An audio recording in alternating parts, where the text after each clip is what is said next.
As Mo Udall said at the Democratic Convention in 1976, if this goes on much longer, I might have to accept the nomination.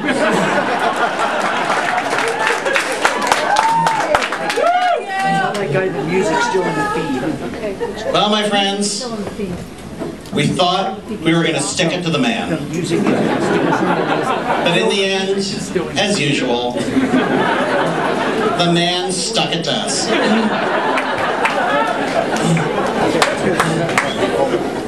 But for a while there,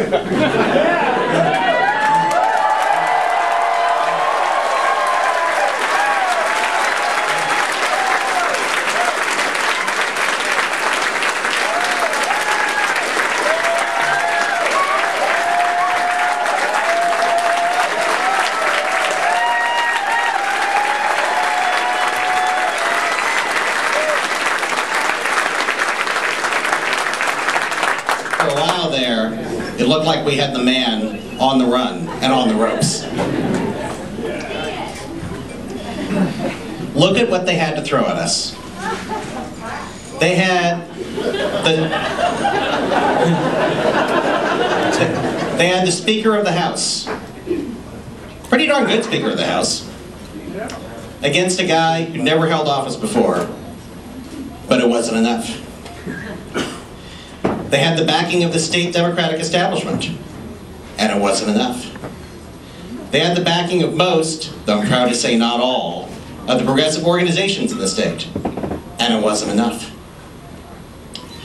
They had hundreds of thousands of dollars of out-of-state money funneled to them by the national powers that be, and it wasn't enough. Our opponent mortgaged one of his houses, and it wasn't enough. And then the national powers that be spent hundreds of thousands of dollars of their own money on TV advertising and phone calls in the last 2 weeks. The last days of this campaign reminded me of nothing so much as the last scene in Butch Cassidy and the Sundance Kid.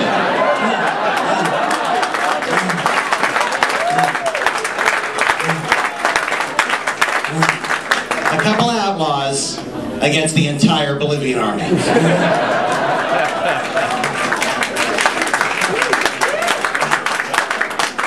But now we've heard the endless rattle of gunfire, and the movie's over.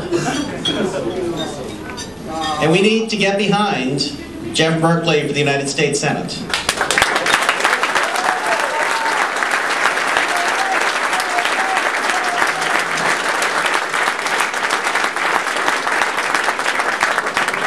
Did a great job winning back the House.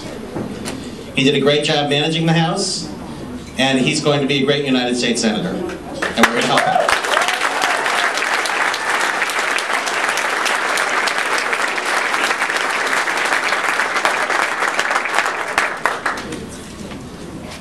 But I hope that y'all will still be proud of being part of this campaign.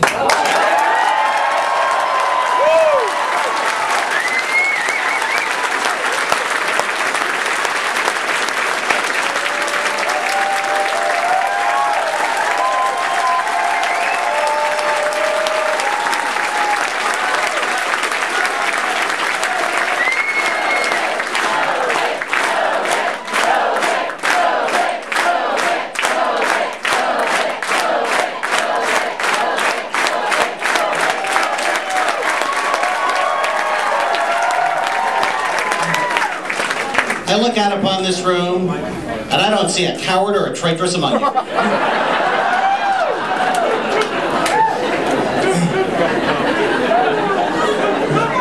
I see a group of people who proved that there is a constituency for truth.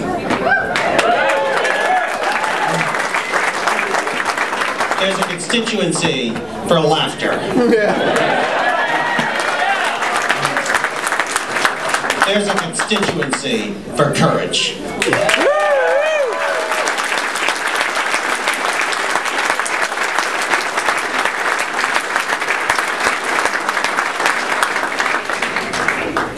We're going to go down in history with the greatest losers of all time.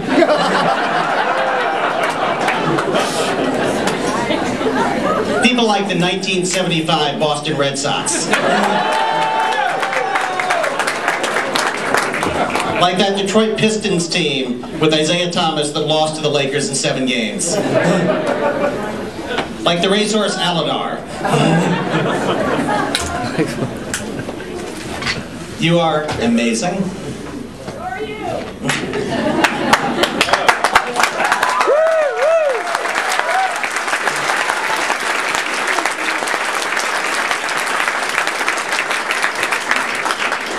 And regardless of what you might think of your candidate, I hope that you will always feel good about each other. A campaign like this, an underdog campaign, is by definition a self-selecting community.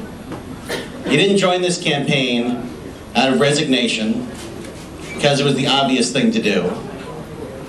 You joined this campaign because you wanted to be part of a group of like-minded people.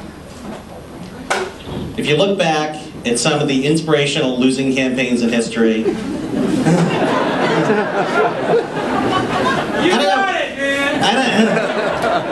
I don't know what people think about George McGovern himself, and he did mess up that Eagleton thing. But it was a great thing for millions of Americans to find out that lots of others thought the way they did.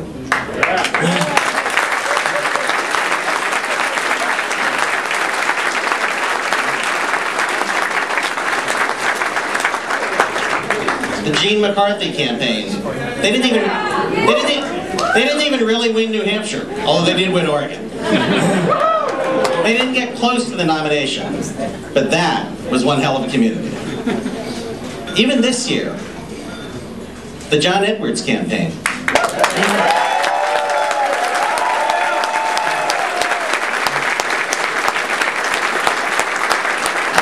I'm still meeting people and they ask who I'm for and I say, well, I was for Edwards, and they say, me too. And it gives you a special bond. Even if you think it's kind of crazy for a populist to have a 28,000 square foot house. You have a special bond with the other populist who supported the guy who had a 28,000 square foot